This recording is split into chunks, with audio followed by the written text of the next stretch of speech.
మిత్రులందరికీ నమస్కారం. ఈరోజు చూస్తే అండి ఒక 5 రకాల దేశీ విత్తనాల గురించి దేశీ విత్తనాలతో పాటు దేశీ బియ్యాలు ఆడించి ఇవ్వడం జరుగుతుంది. ఇప్పటికే దీన్ని నేను మిక్స్డ్ రైస్ అని విజయరామ్ గారు చెప్పడం, చాలామంది ప్రకృతి వ్యవసాయం చేసేవాళ్ళు ఏంటంటే ఇది ఇంట్లో వాడుకోవడం జరుగుతుంది. దీని గురించి ప్రత్యేకంగా నేను పనిచేయడానికి కారణం ఏంటి మిత్రులారా, దేశీవాళీ బియ్యాల్లో 5 రకాల గురించి కొంతమంది ప్రముఖులు కానీ విజయరామ్ గారు చాలామంది చెప్పడం జరుగుతుంది.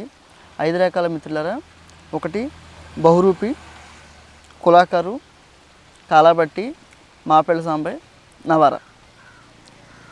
ఈ 5 రకాలు కూడా 5 కేజీలు తీసుకోవడం లేదంటే ఒక్కొక్క కేజీ తీసుకోవడం, మనం కలుపుకుని చేసుకుని రోజు కూడా 2 పూటల భోజనం చేయడం. ఇప్పుడు నవార ఒక పూట తింటున్నారు మిత్రులారా చాలామంది.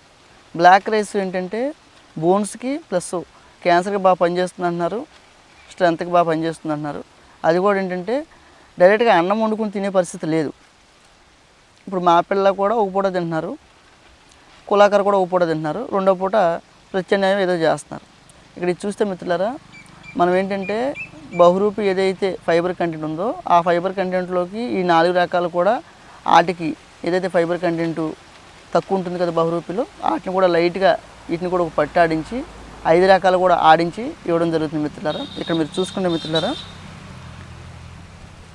ఈ బియ్యాలు మిత్రులారా ఇప్పటికే దీన్ని రవ్వ చేసి ఇవ్వడం, బియ్యాలు కావాల్సిన వాళ్ళకి బియ్యాలు ఇవ్వడం. ఇక్కడ మీరు ఒకటి గమనించాలి మిత్రులారా, దేశవాళీ బియ్యాల్లో ఒక్కొక్క బియ్యంలో ఒక్కొక్క గుణం ఉంటుంది. ఇప్పుడు చాలామంది 100 రకాలు ఉన్నాయి, 150 రకాలు ఉన్నాయి, లేదా 50 రకాలు ఉన్నాయి అని చెప్పేవాళ్ళే తప్ప ఈ 50 రకాల్లో ఈ గుణాలు ఉన్నాయని చెప్పేవాళ్ళు చాలా తక్కువ మంది. కాకపోతే మనం రెగ్యులర్గా మనం చూసుకుంటే ఈ 5 రకాల గురించి బాగా జనంలోకి వెళ్ళింది, చాలామంది ప్రేమికులు కూడా చెప్పడం జరుగుతుంది. దాని గురించి అని చెప్పి నేను భోజనం చేస్తాను మిత్రులారా, ఈ రైస్ వండుకుని అది కూడా మీకు చూపించే ప్రయత్నం చేస్తాను. మీ అందరూ కూడా ఏదైనా దేశవాళీ విత్తనము ఒక 45 రోజులు తింటే మీకు ఏదైతే మీకు ఆరోగ్యం బాగుంటే వెరీ గుడ్, ఇబ్బంది లేదు దానివల్ల. లేదు ఆరోగ్యం బాగోని వాళ్ళు చాలామంది బీపీ, షుగర్, థైరాయిడ్ ఉన్న వాళ్ళు ఎన్ని రోజులు బియ్యం తినాలి, ఎన్ని రోజులు తిన్న తర్వాత రిజల్ట్ తెలుస్తుంది అన్నప్పుడు నేను ఒకటే చెప్తాను మిత్రులారా, దేశవాళీ బియ్యాలు ఎప్పుడైనా సరే ప్రాబ్లం రాకముందు తింటే హాస్పిటల్కి వెళ్ళాల్సిన అవసరం లేదు. దేశవాళీ విత్తనాలు, దేశవాళీ బియ్యాలు ఏవైతే మనం తింటున్నామో ప్రాబ్లం వచ్చినాక కొంతవరకు క్యూర్ అవుతుంది. ఆల్రెడీ చాలామంది ఇంత అవేర్నెస్ రావడానికి కారణం ఏంటంటే తిని చాలామంది మేము తింటున్నాము, మాకు ఈ హెల్త్ ఎలా ఉంది, లేదా డైజెషన్ ప్రాబ్లం సాల్వ్ అయ్యింది, లేదా మాకు గ్యాస్ ట్రబుల్ ఉంది, ఈ ప్రాబ్లం సాల్వ్ అయ్యింది చెప్పేవాళ్ళు చాలామంది ఉన్నారు. నేను అనేది ఏంటంటే మిత్రులారా, ఒక్కొక్క విత్తనం ఒక్కొక్క బియ్యం లేదా 45 రోజులు తినే బదులు 5 రకాలు మిక్స్ చేసుకుని తింటే బాగుంటుందని ఆలోచన. నేను ఇప్పటికే కూడా అలా తినడం జరుగుతుంది.